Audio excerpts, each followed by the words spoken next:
FC เบิ่งคลิปอยู่ตอนนี้เนาะถ้าว่าอันเว้าตรงๆเนาะอันนี้เนาะถ้าว่าสิเอายายทองเป็นรักเป็นแรงกะ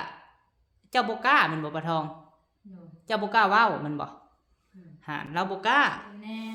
มันไม่เท่าคำแล้วก็มาปรึกษาเฮาและไม่เท่าคำน่ะเพิ่นก็บ่สบายใจเพราะว่าเห็นเด็กน้อยไปค่ำมามืดนํกันหั่นนะมาบนไผแน่มาแล้วสบายไปทำการหลายคนจังนั้นผู้อื่นเพิ่นว่าซุมนี้ไปทำการเขาเอากันล่ะบ่แม่นใหญ่มันก็เห็นหลายมันก็บ่จบบ่งามเอาเป็นแม่ยิ่งบัดนั้นงามเอาก็เสียหายเป็นฝ่ายเสียหายเป็นแม่ยิ่งมันต้องเสียหายอยู่แล้วว่ามีบ่มีก็มันต้องเสียหายแม่นและก็บ่แม่นว่าทางฝ่ายหญิงนี่สิบีบบังคับฝ่ายชายเด้อพี่น้องเด้อแล้วเด็กน้อย2คนนี่เขาก็พร้อมนะความหมายมีบ่มีก็พร้อมพร้อมสิแต่งบ่ได้จะกีบโดยถึงหาผู้นี้แบบนอนนำกันแล้วบาดนี่ผัดเมื่อซะผัดบ่มาซะบาดผู้นี้ผัดม่านซะแม่นแล้วไผสิเรียกบาดว่าพี่นอนในไสคันบ่นอนนำหั่นแม่นบ่ฮะเฮาเว้าถูกบ่ซะปะทองบ่มีไผเว้าให้บ่มีหยังเลยเฮาเสียเปรียบได้เรื่องนี้ฮะปะทองเอ้ยเฮาเป็นแม่หญิงแล้วเฮาก็ต้องเสียเปรียบอยู่แล้วเพราะหยังเพราะว่าแม่หญิงน่ะถือผ้าผู้ชายน่ะบ่ได้ถือผ้าบ่บ่เลยทองแล้วบ่ได้ฮู้จักเราบ่ฮู้เขาแต่งก็แต่งเขาบ่แต่งแล้วก็แล้วไปเพราะมันบ่เคยแต่งดอกอันนี้เจ้าจะให้เด้อปะทองเด้ออันนี้เฮาเว้าความจริงอันนี้ฮะมันบ่จักว่าแต่งดอกเฮ็ดแบบใดแม่นแล้วมีไผแน่หั่นนะมันสิน้อยหรือสิใหญ่มันสิมีแบบใดพอบ้านบ่หัวหน้าหน่วยบ่โดยมันบ่ได้ฮู้ก็บอกนี่แหละมันค่อยก็อาศัยผู้คนใช้แม่เฒ่าเองแล้วพาเฮ็ดพาทำเฮาก็ได้โดยบ่ได้ฮู้จักค่อยก็ได้แล้วค่อยไปหามื้อหายามแล้วไปหาอาจารย์ก็นัดให้แม่น11ค่ำเดือน12ถึกวันเสาร์วันที่1ยังอีกประมาณ 3-4 มื้อสิมาฮอดนี่แหละ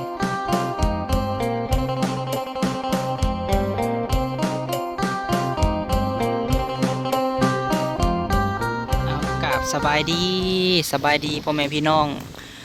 สุคนเนาะพี่น้องเนาะพบพ่อกับเบาพามีอีกแล้วเด้อเนาะพี่น้องเนาะพบพ่อกันกับมาเฮือนปลาทองพี่แหละพี่น้องเอ้ยเพราะว่ามือก่อนหันเนาะเบาพามีก็ได้ไปหามืองามยามดีพี่น้องเอ้ยเรื่องงานแต่งของน้องผู้วงพี่น้องเนาะก็หาได้แล้วแหละพี่น้องเอ้ยแมนถือมือวันเสาร์เนาะวันที่1 เดือน11 ค่ำนี่แหละสิมาฮอดพี่น้องเอ้ยทางอาจารย์เพิ่นไล่เบิ่งกะถือมืองามยามดีเนาะถ้าว่าบ่ได้มือนี้กับผู้แลพี่น้องเอ้ยเดือน1มันก็เป็นเดือนขี้เนาะท่านบอกว่าเดือน2ผู้ว่าเด็กน้อยเขาก็ฟ้าวแน่ก็ฟ้าวอยากเอาอะไรพี่น้องเอ้ยพอได้เฮ็ดแล้วก็แล้วเนาะโดยไปสะเข้าไปหายายทองเพิ่นก่อนพี่น้องเอ้ยเนาะว่าสิว่าแนวใดว่าเพิ่นก็ให้บ่พอมีหามือหายามแต่มือก่อนพุ่นแหละเฮือนซานป้าทองเนาะแม่ของน้องผู้วงพี่น้องเอ้ยเอาเนาะเข้าไปก่อนแม่ป้าบนกับแม่ตู้คำนำหน้าแล้วพี่น้องเอ้ยสบายดีเด้อป้าทองสบายดีโดยสบายดีเก็บกวาดทำความสะอาดบ่โดยโอ้เริ่มสะอาดสะอ้านแล้วบัดนี้เนาะเริ่มดีขึ้นแล้วพี่น้องเอ้ยโดยสบายดีน้องลินโดยน้องภูงพี่น้องเอ้ยสบายดีเด้อน้องเด้อโดยโทรหาไอ้บันทองอยู่บ่ฮอดไซเลยโทรอยู่แต่ว่าตั้งแต่10 โมงโอ้เพิ่นฮอดไซแล้วตอนนี้ค่ะไอ้โทรบางหันฮะก็ฮอดอีหยังทาปังทองบ่เพิ่นว่าโดยผู้คือสิฮอดประมาณช่วงบ่ายๆพุ่นแหละเนาะเอาพี่น้องเอ้ยเก็บกวาดทำความสะอาดปาดคันวันทองมาเลยแท่งน้ำนะเอาไว้อยู่ลังเด้อแหละเด้อเอาไปไว้อยู่ลังเฮือนพุ่นล่ะเอ้ยโดยเก็บกวาดไปไว้พุ่นอยู่ไปถิ่มไซนี่ฮะไปจูดบ่แล้วท่อน้ำนะโค้งไปทางเฮือนพุ่นเด้อแหละเด้อเล็กน้อยนี่ก็ซอยเอื้อยทำความสะอาดเด้อเห็นบ่เก็บซอยกันไปปาดใบอันนั้นลิโดยไม่ตู้สบายดีเด้อตู้เด้อโดยเอาผ้าปาดอันนั้นจะใส่ล่อไปชิ้นเนี่ยมาไม่เท่าปลาบนนี่มานำกันนี่โดยข้างเฮือนข้างซ่านเก็บกวาดออกน้องเอ้ยโดยผ้าใ ซอยออกซอยออก โดย ใช่ซอยสิดอก น้าน้อยไปน้ำมือไหนเวลาไว้ ไปใส่ แล้วไปกินอย่างไร อื นะ ม ไปเจอกับป้าไว้ โอ้ประบนมาเห็นเลยอยากอันนั้นเอาได้เห็นเนาะ มันจะเฮ็ดซอย โดย เดินบ้านคอยมันเที่ยงเด้ แม่นและ เพื่อนใหม่ เนี่ยอะไรจบงามก็เฮ็ดเอาแหละเนาะ ไปเราได้ไปเขาจะเฮ็ดบ้านเลย โดย อันนี้ก็เอาไว้ล้างบ้านเด้อแหละเด้ออันไม่อันนี้แหละน้องเอ้ยผู้ใดเก็บไว้ทั้งผู้ก็ได้ สะอาดไผสะอาดเฮานี่แหละเนาะบนอยู่บนเซา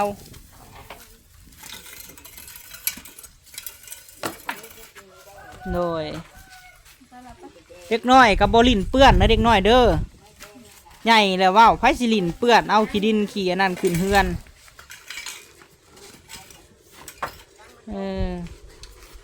ไปสะเนาะเข้าไปในเฮือนผู้ประบนมันล้มอยู่นี่นะโดยกระเทินมาแหละพี่น้องเอ้ย เอาแอนกันก่อน โดยเขาเขาล้มมาพี่น้องแหละ ในเฮิร์นถ้าเป็นเมีย ฮะ วันในเฮิร์นเนี่ยแรงเขาไปปั๊บ ไปข้างในผู้ใด มาแล้วก่อนมาว่าวันนี้บ่ได้จังไหวก็ได้ ทูไปจังไป บ่แล้วจังทูบ่แล้วจังว่ากันมาว่าเวียกเฮาก่อนนี่ ก่อน โดยมาพี่ละโอ้คือสูงแท้มาบัดนี้ค่ะผู้ต่ำเราได้สิยืดถึงนี่ผู้วง เขาทางนี้เปียกเครื่อง แม่นบ่ นางนี่บ่ นี่ก็ได้แหละ นี่ได้แหละ ไปได้เอาแนวมากนั่นเนาะ อืม สาอันนี้สมัย แล้วจะเมียนได้ทอง บ่เป็นหยังดอกป้ามันก็บ่ได้เปื้อนเพราะปานใดอ่ะเอาคนอนุญาตเด้อไปรถบ่มีหยังดอกบ่ได้เข้าห้องดอกอยู่ในนอกนี่แหละ ไข่ตู้ ไข่ตู้แน่ ทูแล้ว ทูแล้วให้มันสะอาดสะอ้านเว้า อันนี้จะยิ้มว่าพลาดมือนี้ หลอดไปหลอดมาได้ผ่าเพียกเครื่องค่ะเฮาก็หลอดมาเลยได้ค่ะใครในดอกบ่ได้มีหยังบ่ถือดอก เจ้าเลยมินี่กับกระดาษพิชา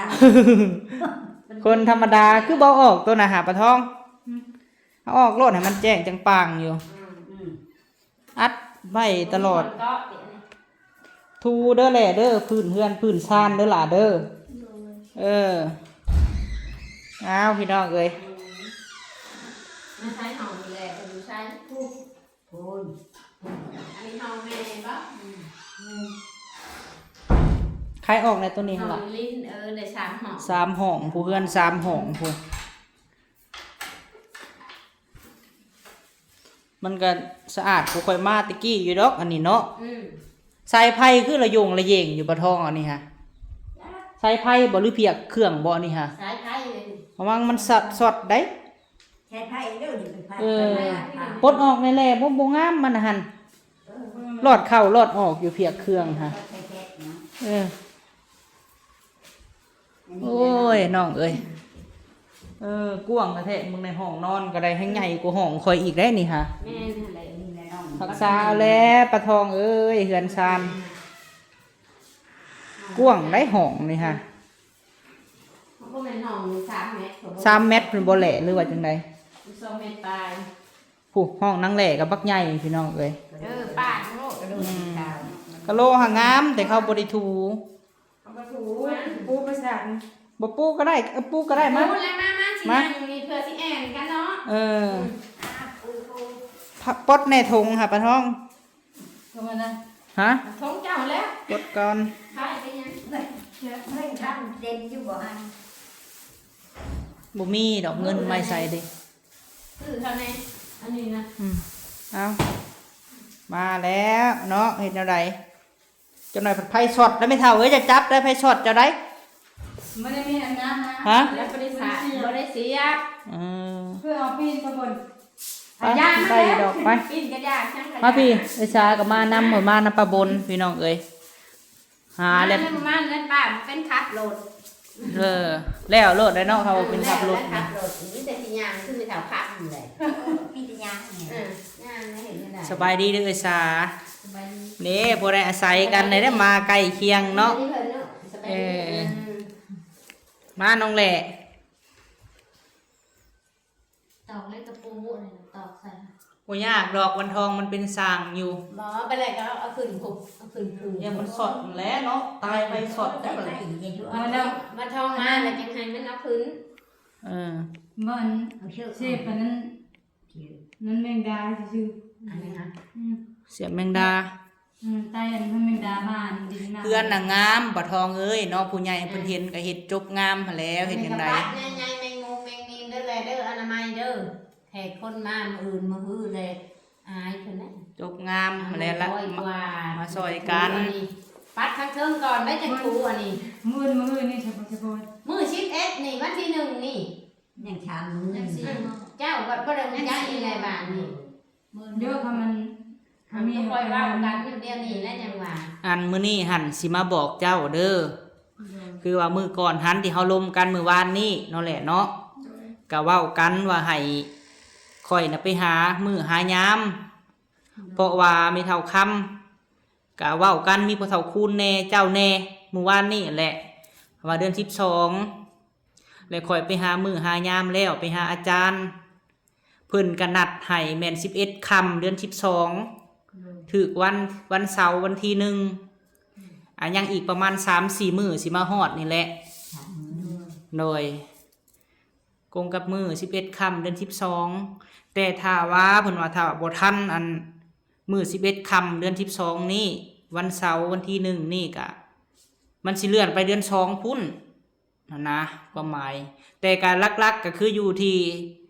น้องผู้วงกับวันทองเพราะว่าแนวใดเขาก็อยากแต่งอยู่แล้วนะ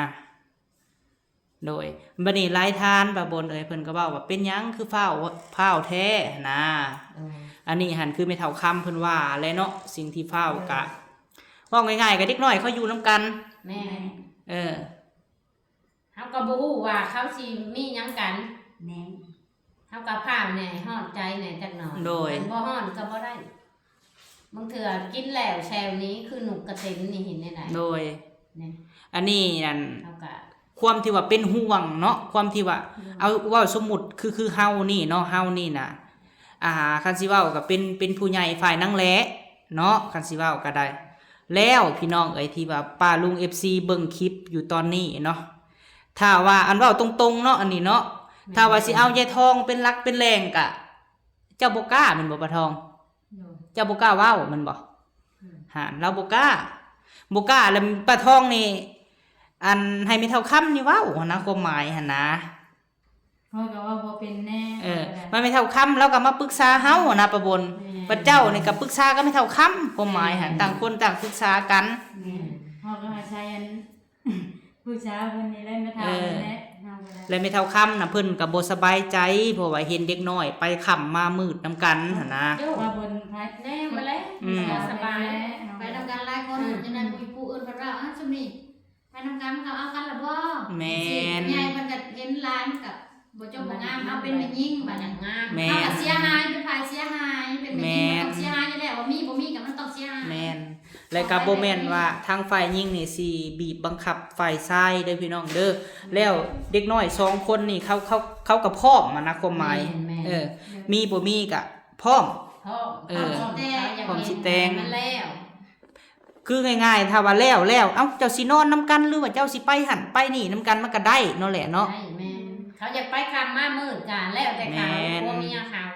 คือไม่เท่าคำเราก็คิดถึกเพราะว่าเราเป็นห่วงหลานเอาสมมุติเนาะอันนี้เว้าสมมุติเด้ออันนี้บัดนี้น้องเล่นี่มีหยังกับวันทองน่ะน้องเล่นี่ถือผ้าคาท้องมาแม่นบ่ประบน แม่แม่ บัดนี้หันวันทองน่ะเมื่อแม่นบ่คือจังเห็นเราสิเมื่อกลมัน แต่ว่าเฮาก็เชื่อใจเพิ่นเนาะอันนี้เว้าสมมุติหั่นนะและเฮาก็บ่ฮู้ว่าบ้านเพิ่นน่ะอยู่ไสแม่นบ่แม่ตู้และแม่ตู้นั่นคิดแบบใดพี่น้องคิดคือบ่พามีว่าแล้วมาปรึกษากับซุมเฮาแล้วก็เว้าสู่วันทองฟังเนาะที่ว่าวานนี่หัน ก็คอยกะว่าวก็ไม่เท่าอยู่ได้ โดย คอยกะว่าวก็ไม่เท่าอยู่เลยในระยะนี้แหละได้ชั้นไหนกันละก็ให้เขาเห็นมันแล้ว ดีกว่าบ่มีดีกว่าบ่ได้จักกีบ บ่ได้จักกีบ โดย ถึงหาผู้นี้แบบนอนนำกันแล้วบาดนี่ผัดเมื่อซะผัดบ่มาซะบาด ผู้นี้ผัดม่านซะ แม่น แล้วไผสิเรียกบาดนี่นะ ก็คือสมมุติ ใจแน่ไม่เท่า คือมาพี่แล้วนี่เนาะประบนแม่นบ่เอาคือมาพี่นอนได้ไสคันบ่นอนนำหั่นแม่นบ่ฮะเฮาเว้าถูกบ่ซะปลาทอง คือเฮานั่นปลาทองเอ้ยเฮาน่ะอีตนอีแหลเนาะคันสิเว้ากะถ้าว่าบ่มีไผเว้าให้บ่มีหยังเลยเฮาเสียเปรียบได้เรื่องนี้ฮะปลาทองเอ้ยเฮาเป็นแม่หญิงแล้วเฮาก็ต้องเสียเปรียบอยู่แล้วเพราะหยังเพราะว่าแม่หญิงน่ะถือผ้าผู้ชายน่ะบ่ได้ถือผ้าบ่บนเอ้ย แม่ โดยอันแหละจังหวะไม่เท่าค่ำเรากะห่อนใจเรากะมาเว้าน้ำเฮาว่าให้หามือแล้วเฮาก็บอกน้องวันทองว่าน้องเอ้ยว่าตอนนี้หันเจ้า คอย น่ะ ผู้บ่แม่นลูกคอยก็ยังห่อนใจคอยเลย10แม่เฒ่าคำ เออ เอาอยู่กับแม่เฒ่าคำล่มอยู่กับลุงคูณจะไปเว้าได้ลุงคูณคอยเว้าจะไปเว้าได้ แมน สะท้องแล้วบ่ได้รู้จัก เราบ่ฮู้ เขาแต่งก็แต่งเขาบ่แต่งแล้วก็แล้วไปเพราะมันบ่เคยแต่งดอก เออ เจ้า อันนี้เจ้าจะให้เด้อปลาทองเด้ออันนี้เฮาเว้าความจริงอันนี้ฮะเออ มันบ่จักว่าแต่งดอกเฮ็ดแบบใด แมน แล้วมีไผแหน่หั่นนะมันสิน้อยหรือสิใหญ่มันสิมีแบบใดพอบ้านบ่ควรอหน่วยบ่ โดย มันบ่ได้ฮู้ น้อยหรือใหญ่ก็มันต้องมีอยู่แล้วเพราะว่า แมน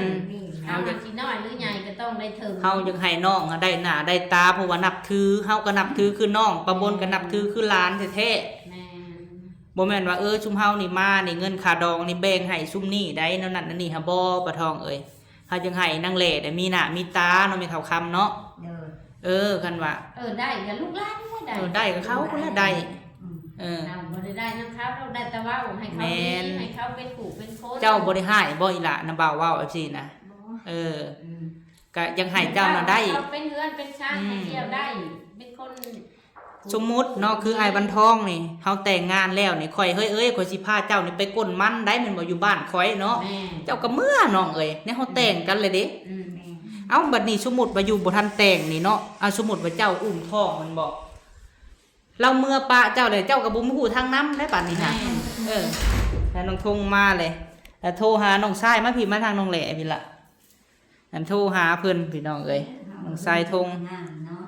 โดยสบายดีเด้อทงเด้อโดยเอามาเว้าเรื่องนี่แหละทงเอ้ยที่ว่าบอกนี่แหละ มันค่อยก็อาศัยประบนใช้ไม่เท่าอย่างแล้วพาเฮ็ดพาทำเฮาก็ได้ โดย เฮาก็บ่ได้รู้จักค่อยก็ได้ อันมาเว้าเรื่องน้องแหล่นี่แหละทงเอ้ยมันสิแต่งดองแล้ว วันที่ที่หนึ่งวันเสาร์11 ค่ำสิฮอดนี่แหละประมาณ 3-4 มื้อจังได๋ก็เบิ่งนํกันเด้อทงเด้อน้องสาวผู้เดียวก็เบิ่งเอาหั่นแหละเฮ็ดจังได๋ห้องจากแม่เนาะก็อ้ายก็ซ้ำพ่อได้เนาะประบนเนาะ แม่ เบิ่งเอาผู้ชายคือชุมเฮาผัดมันบ่ได้มานลูกเด้ซะเนาะ แม่นแหละ แต่ไม่ยิ่งผัดเฮาอันนั้นน่ะนะรักษาเกียรติศักดิ์ศรีเฮาไว้ แต่งแล้วเพียงแล้วแล้วผัวพาเมื่อกนมันก็เมื่อแหละ โดย เขาพาเมื่อเกี่ยวเขาก็ไปก็พาเขาทำกับเขาฮู้กับเขา โดย หาเงิน แม่นทุกอย่างก็สู้น้องเอ้ย มากก็สู้เห็นในสัน แม่นละว่าไอ้ทงข่อยเว้าฮะผู้ชายเฮาผัดบ่ได้ถือผ้าได้น้องเอ้ยเนาะคันเข้าเว้ากะผู้ชายนี่บ่ถือผ้าไม่ยิ่งมาอยู่นำกะเป็นไรดีไผชายเนาะ บ่เสียหาย บ่เสียหายน้องเอ้ย บ่คือแม่นยิง บ่ยิงก็เสียหายอย่างนั้นยันความปากชาวบ้าน โดยแม่ คนนั้น น ก็ลิ้นท่าคนนี้ก็ลิ้นท่า แม่น เอาหาว่าห้ามนี่ใจง่าย โดย แล้วผู้ชายมาอยู่นำบัดนี้ บัดนี้หันนะคือน้องตอนนี้หันคือความหมายหันอ้ายก็เว้าได้แล้วทางสั่งเปลี่ยนน้องเอ้ยกะเฮ็ดสำเฮามีเด้อบ่ทองเด้อก็บ่ได้ว่ายิ่งใหญ่อลังการอีหยังเพราะว่าวันทองตอนนี้น่ะเพิ่นเมื่อเอาเอกสารอยู่บ้านเพิ่นค่ายว่าเมื่อเอาใบยังยืนที่อยู่หั้นนะแม่ป้าบนสมโนโดย เมื่อเอามาแล้วก็ไปแจ้งบ้านเฮานี้ เพื่อเพิ่นสิมาจดใบน้ำตาลเนาะแม่นบัดนี้หันกับบ่ได้ใหญ่อลังการดอกพี่น้องค่ายว่าคือเฮาเฮ็ดผ้าเข้าธรรมดานี่แหละป้าบน บ่ดีงาม แม่นมีเฒ่ามีแก่ยังเก่งก็เพิ่นว่าลูกไผได้แต่งดองนี่ลูกเสาทองเนาะเด้เฮาก็ได้หน้าเด้ป้าทองเอ้ย มันก็ได้แต่งกับแม่ได้มัน แม่น ได้นะ นั่นแหละเฮาอีตนเว้ากันอยู่กับป้าบนนี่เว้ากันแล้วก่อนสิมานี่ก็คันว่าสิให้เสาทองนี่เป็นรักเป็นแรงให้ลูกนี่คือสิบ่ทรงพี่น้องเอ้ยเนาะ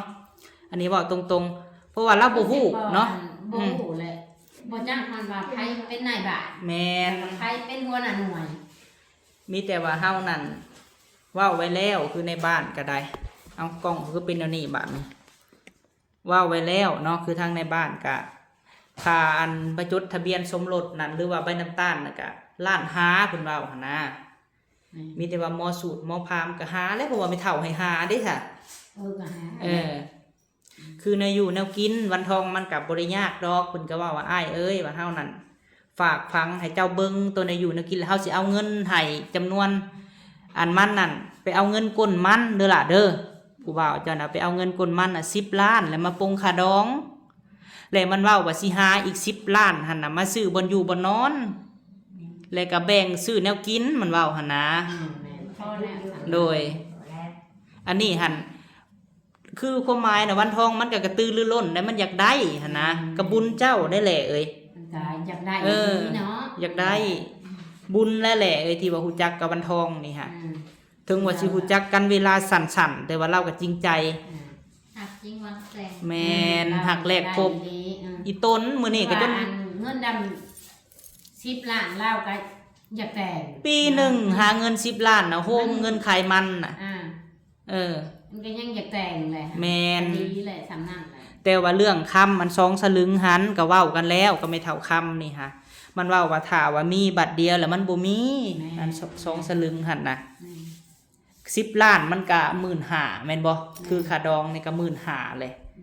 แล้วมันสิหาอีก10 ล้านหั่นแล้วมาซื้อแนวกินมันเว้าหั่นบ่มีมันก็สิหายืมหาเบิกเอา หายืมน้ำพี่น้ำนอกแถวนั้น แม่ เนาะ น งานใช้ เพราะว่าจังใดมันก็เพิ่นก็เข้าใจนะวันทองมันก็นิสัยผู้ใหญ่เนาะ แม่ ไม่เท่าว่าแบบนี้ก็ดีไม่ตู่คำเอ้ยเพิ่นเว้านะเฮาก็ดีใจไอ้พามีเอ้ยที่ไม่เท่าคำว่าคันไปเว้าทั้งคำทั้งเงินแล้วเฮาน่ะบ่มี แม่นเราก็บ่มีคือเฮาเจ้าของเพื่อสิได้เนาะคำก็ได้ แม่นแหละ มีแต่ หา พูด เล แล้ ยว ตัวเอง บัดเขามีเมื่อหน้าเมื่อในเขาขึ้นมาหาได้ โดย และจังให้เขาปงตั้งทีหลัง แม่น จังซี่ซะปงก็บ่ได้เป็นของไผแต่ก็เป็นของเขา เป็นของเขา เก่า เป็นของวันทองกับน้องแล เออ ปงซื่อๆเป็นของเขาคือเก่า เพราะว่าปกติก็บ้านเฮาก็เฮ็ดดองก็จะมีค้ำเนาะ แม่น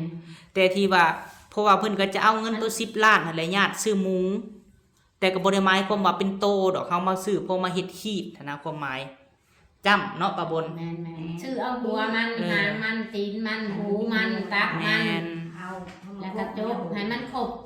หัว 4ตีน โดย หัวหางตีน ซื้อบ่แม่นว่าเฮาคั่วเอง บ่ได้คั่วเองแล้ว แล้วบัดนี้หั่น เฮ็ดเรียบร้อย ถ้าว่าเราคนก็เอาคนที่ว่าสำคัญเด้อปลาทองเด้อเอาคนที่ว่าสำคัญน่ะจุดหนักก็คือเมียนเฮือนเมียนซานให้มันสะอาดเด้อแหละเด้อ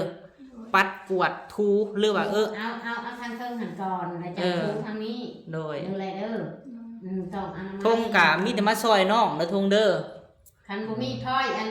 สูงก็มือเอาเรือนไปแถวคำอัน เอ นี้ อ รวมหันน่ะไปใช้ถ้อยการตามการตีนน่ะ เม็ดแล้ว นี่มันเร็วหัวสั่นบ่ได้ให้หลาน เวลาโดนกันยังมันเวลานึง เอานั่น ก็ แหละ มีตอน มันสั่นก็มาใส่ต่อเอาไม่เอาเพื่ออย่านั่งมาต่อไม่ยาวเอา แบบซี่แลเนาะมีแต่ว่าเฮาอำนาจการปกครองเพิ่นมาจดมาแต้มให้เนาะให้ถูกลายลักษณ์อักษรเนาะมันก็ได้ปลาทองเอ้ยคันเฮาเฮ็ดแบบซี่ก็เด็กน้อยเขาก็บ่กล้าเลยเฮ็ดหันเฮ็ดนี่เขาก็เก่งเนาะเขาก็ยำเขาก็ย่านแม่นอยู่ว่ามาเฮือนมาซานนี่ก็เจ้าก็บ่ได้บอกคั่นนะแต่ก็เขาก็เก่งคือวันทองมันก็นิสัยผู้ใหญ่แม่นบ่ประบนมันก็ จะเฮ็ดตามประเพณีลาว เพิ่นก็อยากเฮ็ดเพิ่นก็ดีเพิ่นเว้ากับเฮาอยู่หลังกล้องก็ดีที่ว่าแม่เฒ่าเพิ่นซี่นำแบบซี่หั่นนะแต่ถ้าว่าให้มีทั้งคำทั้งเงินก็บ่มีมันเว้าหา ถูกต้อง เพราะว่ามันหา10 ล้านก็ปีนึง มันก็กระทันแบบกระทันหันนะ โดย เฮ็ดกระทันหันให้มันแล้ว คือแม่เฒ่าคำเรากับแค่เราถามเฮาแม่เฒ่าคำแล้วเฮาก็บอกวันทองแล้ววันทองว่าคันแม่เฒ่าเสนอมาแบบซี่เฮาก็เฮ็ดเพราะว่าเฮานั้นยังมีเงินอยู่10 ล้าน แต่ละซื้อแนวอยู่แนวกินนี่นั่นเฮาก็ว่าพอเบิกก็เบิกคือเบิกนำแม่อันเฮาผู้จ้างเพื่อนแม่เฒ่าคำนี่หั่นนะไปใช้ก็สบายน้องเอ้ยบัดนี้ค่ะไปค่ำมามืดไปบุญไปศีลมันก็สบายและคือปู่เจ้าเนาะคือสร้างเปลี่ยนเนาะลุงก็ไปทำปู่แล้วเนาะ ปูได้เลย อ้าวผมมันทองเอิ้นลุงเลยเด้ นั่นแหละนี่ปู่แหละ แม่น แต่บ้านนี้แหละให้เจ้าชื่อเดี๋ยวนี้เด้อแหละหนึ่งมาละแพ้ ใส่กับหมอน แพ้กับหมอนสุมาโกขนาดยังมีเสื้อแดงกับเสื้อนอน ถ้าชะลงกาวบ่ อยู่เอ้าแนวมันเนาะ เฮ็ดซ้ำนี้ เฮ็ดซ้ำนี้ ถ้าชะลงว่านุ่งคอยว่านะครับ เป็นหลักฐานชักขีพยาน ชนะเอา เปิดเช่นรถบรรทุกล่าวนี่โลดลุงเปลี่ยนนี่โลดปู่เจ้านั่น โดย แต่ต้องได้ใช้เพิ่นได้และกัญญาแม่วันทองมันไปซื้อเด้อชิมคืนหนึ่งมื้อละนะ เฮ็ดสำเฮามีน้อง แค่ เอ้ย นั้นจะตื่นแล้ว ฮะ นางหัวปู นางหัวโพงก็ขอบบอกแล้วมื้อนั้นก็ในเฮือนในซานปะทองเดี๋ยวสิพาเฮ็ดดอกเนาะบ่ยากดอก นางหัวปู บอกนี่แหละเฮ็ดจังไดอีต้นเฮาก็ได้ ที่บอก ขอบบอกทงกันนี่แหละเป็นรักให้น้องทงเอ้ยเป็นอ้ายกับสัมพอผู้หนึงแหละ หญ้ามันน่ะก็สินพื้นหนึงแค่ว่าหนึงแม่เราเองก็สินพื้นหนึง แม่ย่าอันนี้ล่ะ แม่กะโลนั่น โดย บ่เบิดหลายปานใดดอก แต่ตีแต่จะ อื รู้ มเพราะมันเป็นเราไปอยู่แล้วในตู้เราเอง แม่ น้ำยา ใส่กับหมอนแล้วก็ อืม เอาเนื้อ แม่ แม่ นั้นนั้น ตีนะ แม่นแหละ แล้วก็ว่าน่ะเปลี่ยนนี้ มีแต่ว่า เอา บอก ใส่ คน ดีๆก็บ่เป็นเด้ บอกคนกัน อายนะ หาคนที่สำคัญปะทองเอ้ยเพราะว่าเฮาบ่มีเฮ็ดสำเฮามีบ่แม่นว่าเฮาขี้ทีดอกเฮาบ่มี หลายแล้วทำนี่มันบ่หลาย แม่นพอมันแล้วหั่นนะใหญ่น้อยอะบ่สำคัญ เพราะบ้านนี่ก็ล้านห้าแหละ โดย แต่ก็เฒ่าแก่ที่มีจักคน แม่นแหละ แล้วเพิ่นสิยกเงินจำนวนนั้นบ่แบ่งเฒ่าแบ่งแก่หรือว่าเพิ่นสิอันนั้นต่างหาก โดย เพิ่นแยกดอก เพิ่นก็สิคิดเห็นอยู่ดอกเฮาบ่มีเนาะอันนี้ก็ได้อันแลมาเฮ็ดพอมันแล้วฮิตแล้วคล้องน้องเอ้ยไปหันไปนี่มันก็สะดวกสบายอันนี้คือสิมานี่แหละนี่นอนใช้ก็บ่นอนนำกันน่ะเนาะห้องนั่นคันสิเว้าก็ได้เฮ็ด ไม่เท่าเรื่องหอนนะ ค่อยก็เอาเว้าเลยอยู่กับหลาน รุ่นนี้พอเดียวนี่เป็นเอาได้ แม่นแลน้องเอ้ยคันเฮาได้เงินได้คำเพิ่นบ่ได้ซ่าได้น้องเอ้ยแบบซี่น่ะซ่าเท่ใด แม่ ไอ้คิดเห็นไอ้ก็มีน้องผู้เดียวลาตีหมู่เจ้าอะไรคิดเห็นแล้วก็เอาว่าเว้ากันกับป้าบนนี่แหละเนาะเว้ากันแล้วก็ไปว่าพากันไปบอกยายท้องว่าพอมีเฮามีสำใดเฮาก็เฮ็ดสำนั้น เฮ็ดซำนี้ เฮ็ดซ้ำมีหั่นแหละน้องเอ้ยก็ยังดีน้องเอ้ยที่ว่าวันทองนั่น แล้วก็จริงใจเนาะ จริงใจ ดีได้ดีแบบวันทองในชายใจคอก็ดี แม่นน้องไปหาผู้ชายแบบนี้ค่ะบ่มีแหละ แม่นคอยก็ว่า เล่นงานการเขาเบิ่ง เฮ็ดเวียกเฮ็ดงานก็ดี โดย และการเว้าการจาเรานี่ก็สุยัก แม่น ต่ำจากสูงฉลาดหมอนี่ แม่นแหละ จะได้เอาไปแล้วกัน ก็สิดีอยู่ในข่าวเอาไปก็สิดีอยู่เพราะว่าเรานี่ก็เป็นในไซส์ผู้ใหญ่ โดย ต่อไปอนาคตข้างหน้ากับไผกับเฮานี่แหละเป็นคนบอกปะทองกับเจ้าและเป็นแม่เฒ่าเนาะปะบน ลูกเคยนี่เฮ็ดบ่จบบ่งามเนาะขึ้นเฮือนสูงลงเฮือนต่ำแม่นเนาะมาเฮ็ดบ่จบบ่งามก็เจ้าเป็นคนบอกเฮือนซานนี่มันบ่งามเด้อลูกเด้อเนาะสู้อยากให้มันจบงามก็แปลงเอาเนาะ มีเงินมีคำกะโบกทางนอกก็ได้ให้มันแหลก แล้วเพราะว่าอันเราสิหาเงินพวกอยู่ทางนอก ตามเขาให้เขาเฮ็ด นี่แหละเนาะคนหวังอยากได้อยากมีผู้อื่นน่ะโอ้เนาะไผสิอยากเฮ็ดแม่นบ่ กูจะละชอบมาโบกทางนอกก็แล้ว แม่น มันก็เป็นช่างอยู่ แม่นแหละ โอ้ยบุญเจ้าแล้วจะได้ลูกเคยช่าง โดยบุญแลปะทองไปหาสิบ่ได้ดอก ผู้ใหญ่หลายท่านเพิ่นก็ดีใจที่ว่าน้องแลอันนี้ ดีใจอยู่ได้ดีใจน้ำลูกน้ำลานได้ช่าง เพื่อเขายังเฮ็ดเอื้อนเห็นยังเขาก็โอ้ยหัวนางแหล่ได้ อะไรก็ทง ตอนตะกี้มันว่าเอ้ยเบิ่งไปอยากได้หัวนะมาเด็กขึ้นเอาไว้แต่วันนี้ กูเขาว่าเลยนะเดี๋ยวดีดีอยู่เฉยๆ เอาเนาะ เอาเนื้อขู่เล่ามาเลยดิ ว้าวหยอกแล้วไม่เท่าเอ้ยหยอกผัดข้าวผัดบ่ได้บ่หยอกน้ำเฮาได้ผู้หญิงกับผู้ชายเนาะ เอาก็ว่าหยอกเขาซื้อเนาะ ไผสิฮู้เนาะป้า มันเลยเขาเลยหยอกเขาเขาหมัก เขาผัดหมักกันเลยจ้ะ จังได๋ว่าหลายคนว่าเอ้าว่าไปสอนหยังบ่แม่นลูกหลานตัวเองมันคือไปบอกแค่นั้นมันก็คนเฮาเนาะมันบ่อีตนมันบ่บอกกันได้ป้าเอ้ย บ่เลย ฉันลูกหลานนี่แหละได้อยู่นำกันมาอยู่แต่ เอา หน่อยพวก เฮาแล้วก็ครอบครัวปลาทองกับเจ้ากันสู่มานำกันแต่บ่ได้มีเนาะ สู้กันอยู่ตั้งแต่ ไปอยู่พื้น ท่าได้เกิด ไปอยู่พื้นอยู่รวนำกัน อย่าเบิ่งกว่า แมน มินตาหาก็ได้3 ปีบ่เท่า3 ปีหรือ2 ปี วันนี้แล้ว สิประมาณนี้แหละฮุกมาอยู่ในชุมหา เรากับบ่ติละดอกคือปลาทองกันบ่จักเนาะจักสิว่าแนวใดจักสิไปปรึกษาไผบ่ฮู้ด้วยซะ บ่ฮู้บ่แม่ มีได้ มันไม่เท่าคำผัดคือว่าแล้วผู้เฒ่าพี่น้องเอ้ยปรึกษาเราก็มาปรึกษาทางพี่ต่อคือกันผู้เดียวกันห้าคือเป็นเราป้าผู้เดียวพี่ แมนไผสิดังไผดนเดียวลูกเนาะกันบ่ชุมใส่หลายคนน่ะนะ แล้วก็เสือที่เจ้าว่ากันอยู่แต่เฮือนใหม่เป็นเมื่อมาแรงแล้วก็ซ้อนทุกข่อยพังอีกนะผู้ชายกับข่อยอีกนั่นน่ะในนี้ แล้วเฮาก็มาปรึกษาเจ้าประบนเอ้ย การเฮ็ดแหละในใดการเฮ็ดเนี่ยไม่ถามบอก เออ เขาให้เขาเฮ็ดเนี่ยมัน แม แล น มันบ่หลวงบ่หลายก็เฮ็ดว่ามันบ่หลวงบ่หลายนี่แห แม่ ละ นแหละบ่แม่นว่าเฮานี่บีบบังคับนี่อยากได้ลูกเคยเกินนี่บ่แม่นพี่น้องเอ้ย ได้อยู่เกินได้อยู่ได้ อยากได้แน่หั่นแหละเฮ้ย ก็จะได้อยู่หั่นแหละเนาะ จนบ่เอาขะดองแพงยังว่าย้อนอยากได้ลูกเขยว้าวแล้ว รวมเบิดนะพี่น้องเนาะทางคือไม่เท่าคำเราก็สบายอยู่คำนะมีกับผู้และบาอนาคตเขาก็เป็นของเขาเองคันเขาซื้อก็ได้ตัว2 สลึงหั่นน่ะถ้าบ่มีแล้วก็ย่าเพราะว่าแนวใดก็เป็นของเขาอยู่แล้วเนาะ ชื่อก็เป็นทองเขาอาม่าหมอกก็เป็นทองเขา และตัว10 ล้านนี่เป็นค่าดองซะ ชื่อมาหอยใจคือวันทองเราอยากได้กันแล้วก็ชื่อมาหอยพ่อเมียเราก็ตั้ง แม่นคันว่าจะให้เมียงามนี่2 สลึงซื้อเป็นบาทปกติไผเนาะแล้วจะให้เมียงามบ่ แม่เราได้ชื่อลายก็หันไปยาแล้วเราก็มาคล้องอ่ะใช้งามก็งามเมีย แม่น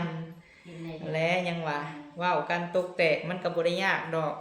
แม่เขาก็สบายอยู่ทั้งพูดเฮาก็อีต้นบ่บ่เอ่ยบ่มีไผเด้ซะให้คิดเห็นนั่นแหละเนาะคันว่าโอ้ ถูกทางอะไรทางนั้นก็บ่มีทางนี้ก็บ่มีแล้วก็พร้อมกันยุบฝุ่นยุบผีเฮ็ดมันแล้วแล้วก็ยา แม่นอันนี้ยังคาราคาซังอยู่เนาะยัง แม่มัน จะรออยู่ในคออยู่ บ่ได้ค่าพักค่ายานี่แหละยานะ แม่น ชูอันในบ้านกินแล้วก็ แม่นลักๆก็เพิ่นมานำเฮาแหละล่ะเฮาก็อยากให้มีหน้ามีตาแน่กินอิ่มเนาะเอาคันสมมุติว่าแกงหน่อไม้ก็ใส่กระดูกได้เนาะไผสิใส่แกงละล่าหั่นน่ะ เห็นว่าบ่มีไผเฮากับบ่มีพ่อบ่มีหยังเฮาก็อยากให้มันคือหมู่ทงเอ้ยลักๆกับน้องชายพี่แลพี่น้องเอ้ยเบิ่งน้องหั่นแหละทงเด้อต่อไปให้เป็นลุงแล้วบัดนี้ลุงทงแล้วบัดนี้ลุงทงป้าสาแล้วเนาะเอาของเจ้าเป็นผู้ใหญ่เด้เนาะป้า แม่น คือกับข่อยนี่แหละนี่ข่อยก็ยังได้เป็นลุงคำเก่งของคำเก่งเลย น้องเคยแนวใดบ่จบบ่งามก็เบิ่งเอาแลก็บอกกัน ถึงแนวมุดอื่นนี่ไปแล้วตลาดใหญ่น้อย ไปแล้ววันทองทันได้มา วันทองมาก่อน วันทองมา เพิ่นน่ะ ไปมื้อ วันศุกร์กันชื่อ วันศุกร์ วันศุกร์ ตอนเช้าวันศุกร์ มันแล้วมันว่าบาง2-3 มื้อก็มาแล้วมัน อันอย่าลืมเด้อคือบอกนะหั่นอันวันที่1วันเสาร์11 ค่ำยังอีก จะไปหาคน ตอนแรงวันศุกร์ ตัวแรง เอาตัวแม่ลามาเรียนมาแล้วแล้วก็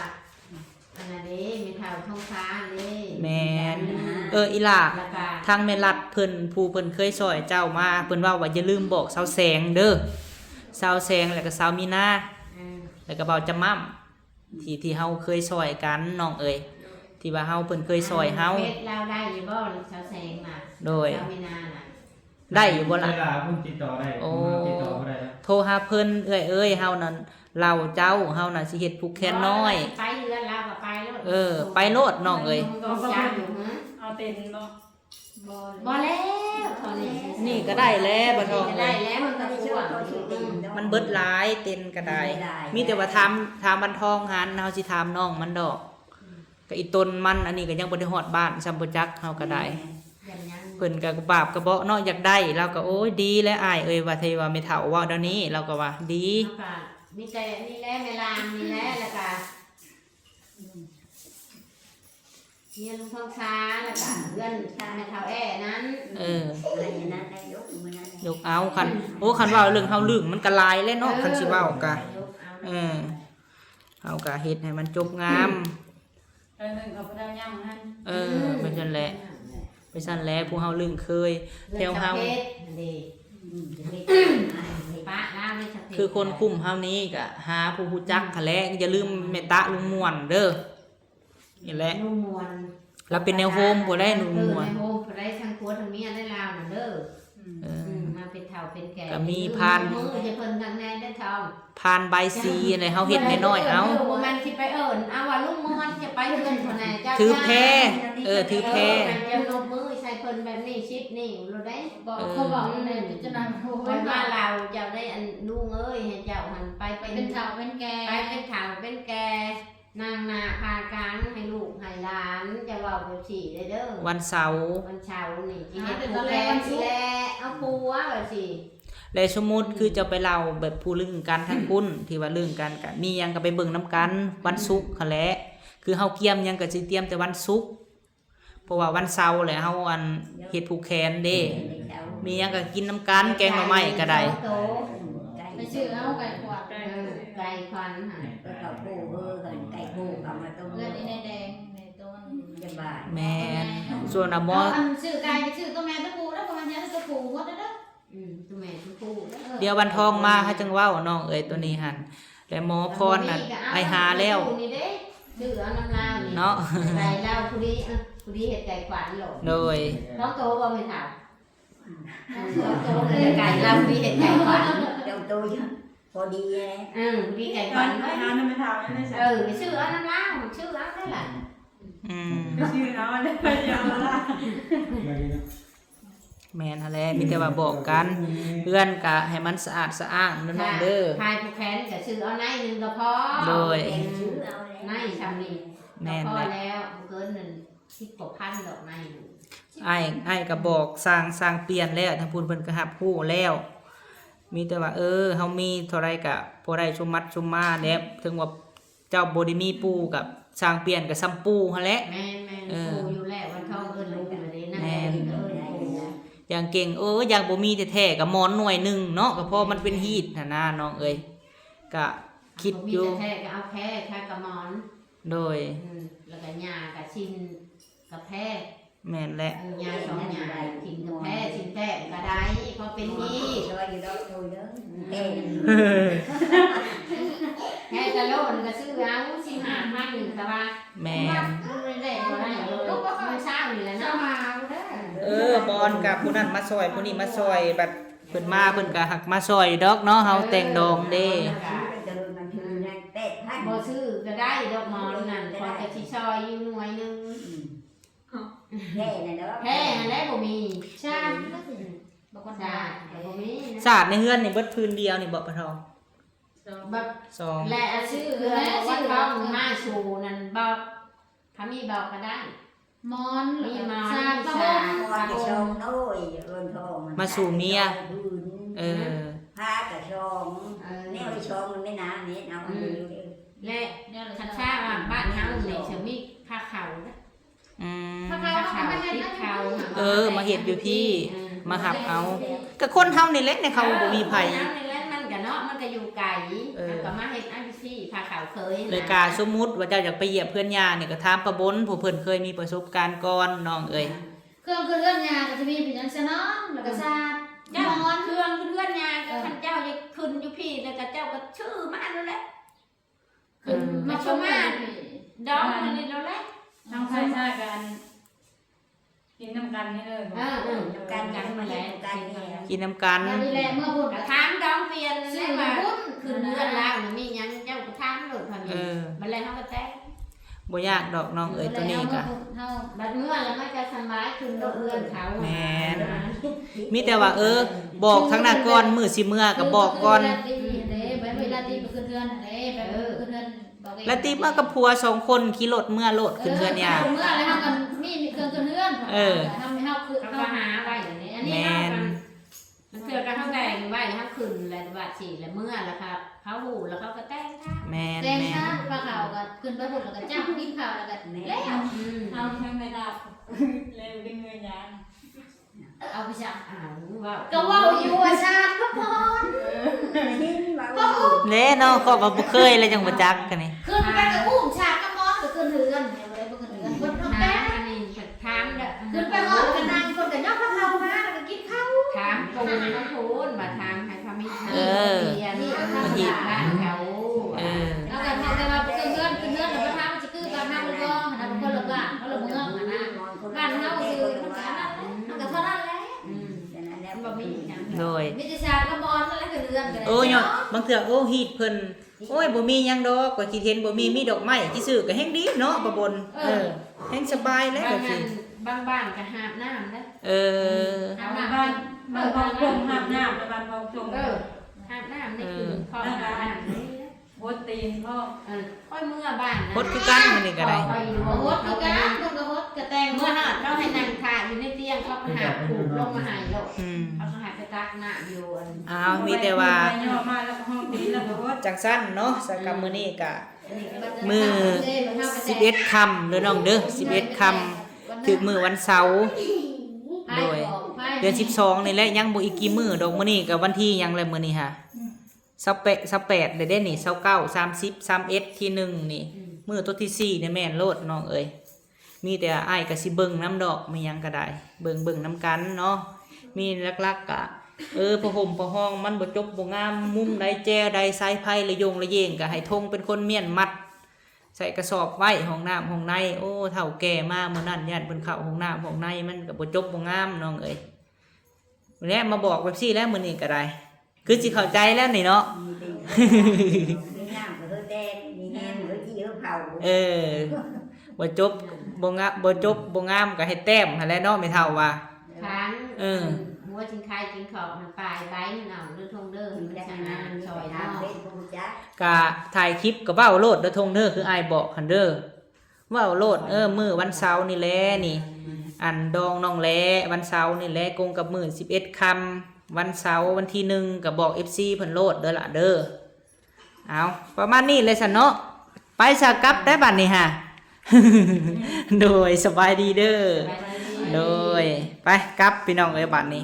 เอาพี่น้องเนาะกะสิประมาณนี้เด้อพี่น้องเอ้ยเนาะหามื้องามยามดีได้แล้วแหละพี่น้องเอ้ยแม่นวันที่1เนาะ11ค่ำเดือน